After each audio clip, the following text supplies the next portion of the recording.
ಗೇಲಿ ಮಾಡಿದ್ರು ಅಂತಂದ್ರೆ ಈ ಬಿಲ್ ಬಂದಾಗ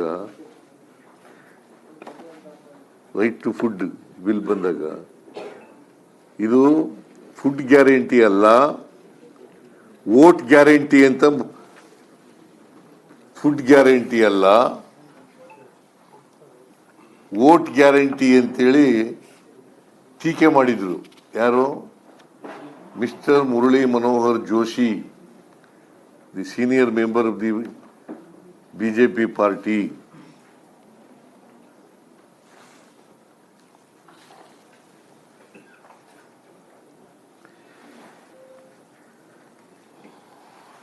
ಆಮೇಲೆ ಬಿಜೆಪಿಯವ್ರ ಸಾಧನೆ ಏನಪ್ಪಾ ಅಂತಂದ್ರೆ, ಈಗ 11.5 ವರ್ಷ ಅಧಿಕಾರದಲ್ಲಿ ಇದ್ದಾರಲ್ಲ, ಅವ್ರ ಸಾಧನೆ ಏನಪ್ಪಾ ಅಂತಂದ್ರೆ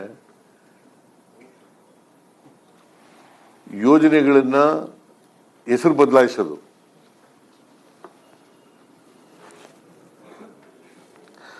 ಈ ತರ 30 ಯೋಜನೆಗಳಿಗೆ ಹೆಸರುಗಳನ್ನ ಬದಲಾವಣೆ ಮಾಡಿದ್ದಾರೆ.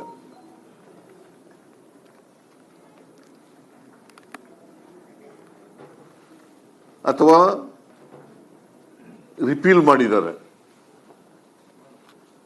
ಕಾನೂನುಗಳನ್ನೇ ರಿಪೀಲ್ ಮಾಡೋದು.